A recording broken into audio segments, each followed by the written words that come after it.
Baik, kita lanjutkan pembahasan hadis kita. Bismillahirrahmanirrahim.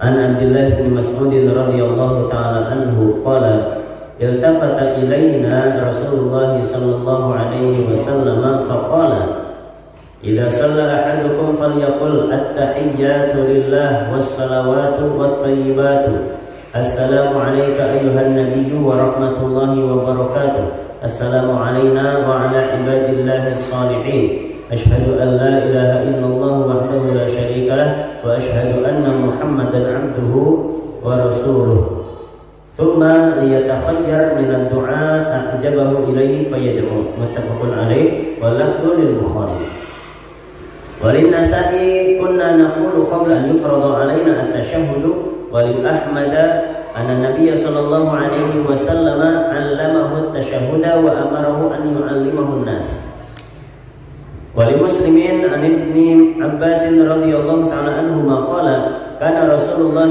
صلى الله عليه وسلم يعلمنا التشهد التحيات المباركات الصلوات الطيبات لله إلى آخره.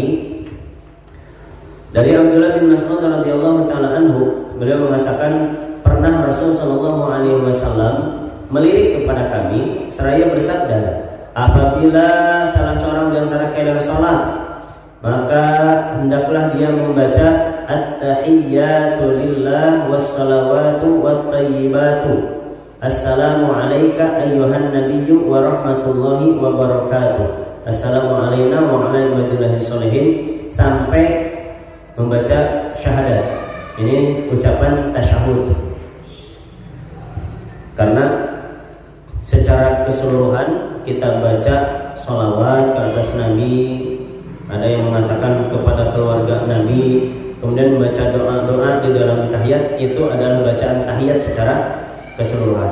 Akan tapi bacaan tasyahud adalah ini, yang sampai membaca asyhadu an la ilaha illallah wa asyhadu anna muhammadan abduhu wa rasul. Kalau kita asyhadu an la ilaha illallah wa asyhadu anna muhammadan rasulullah saja, Pak. Nah, ini riwayatnya pun ada. Ini riwayat muttafaqun alaih Bukhari dan Muslim, akan tapi lafadznya adalah lafadz Imam Bukhari. Kemudian Nabi sabdakan liyatakhayyar minad du'a, setelah itu baru hendaklah orang tersebut memilih doa yang dia inginkan, ya, yang dia sukai, silakan.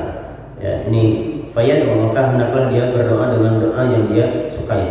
Di dalam riwayat Imam Nasa'i, kami pernah membaca sebelum diwajibkan ke atas kami tasyahud, ya.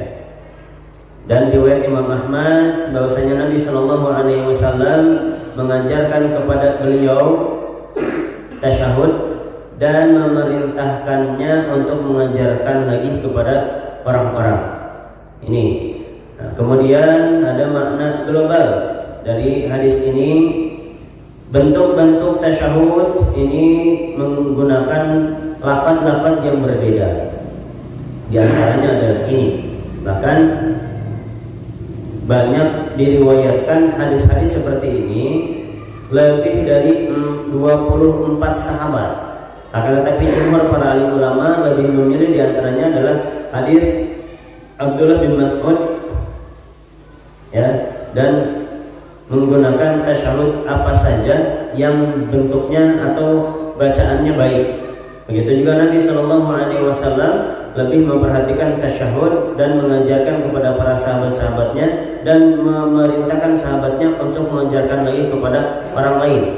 Dalam riwayat Imam Muslim dari Abdullah bin Abbas radhiyallahu taala anhuma, beliau mengatakan Nabi Shallallahu Alaihi Wasallam pernah mengajarkan kami tasyahud yang doa tasyahud tersebut adalah at-tahiyyatul mubarakatus salawatut thayyibatu lillah. Ini yang diambil dan dikukuhkan oleh mazhab Syafi'i, sehingga dari mulai kecil sampai sekarang kita bacanya yang ini, gitu. Adapun yang lain mengukuhkan yang pertama, ya silakan aja, ya. Yang penting tetap baca tasyahud. Baik. Bahkan di dalam riwayat Imam Nasa'i tadi disebutkan, kami sebelum diwajibkan tasyahud oleh Nabi Shallallahu Alaihi Wasallam, maka kami bacanya itu gini. Assalamu alallahi, assalamu ala Jibril wa Mikail. Ini yang dibaca oleh sahabat-sahabat Nabi kala itu sebelum diwajibkan ya oleh Nabi SAW baca tasyahud yang tadi disebutkan di dalam riwayat. Baik, di sini ada beberapa fikih hadis yang dijelaskan oleh musannif. Yang pertama, an-nahyu an ayyaqula syakhsu assalamu ala Allah. Larangan bagi siapapun untuk mengucapkan assalamu ala Allah, keselamatan atas Allah. Ini enggak boleh, dilarang oleh Nabi SAW dalam riwayat Imam Nasai. Kemudian yang kedua, disyariatkannya membaca tasyahud dengan bentuk tulisan ini, dan ini diambil oleh Abu Hanifah dan Imam Ahmad. Yang tadi at-tahiyyatu lillah, ya, assalamu alayka, at-tahiyyatu lillah wassalawatu wattayyibatu. Yang itu diambil oleh Imam Abu Hanifah dan Imam Ahmad. Kemudian yang ketiga, istihbabul bada'ah bin nafsi fid du'a wa ta'mim fihi. Anjuran mengawali dengan diri sendiri di dalam doa, kemudian setelah itu untuk orang banyak. Makanya doanya itu assalamu alayna wa ala ibadillahis sholihin. Ini yang pertama kepada sendiri, baru kepada semua orang banyak. Begitu juga di dalam doa-doa yang lain, Pak. Ya, jadi sebelum kita mendoakan orang lain, afdalnya doa dulu untuk diri sendiri. Ya, jangan sampai ya Allah berkahilah kehidupan fulan gitu. Entar itu baru diri sendiri. Salah. Doa untuk diri sendiri dulu, baru yang lain kita masukin. Yang keempat, disyariatkan doa setelah tasyahud dan sebelum salam dengan doa apa saja berupa urusan-urusan dunia dan akhirat. Akan tetapi di sini tempatnya, di sini bentuk doanya ini jangan sampai ada doa yang menjerumus ke dalam dosa.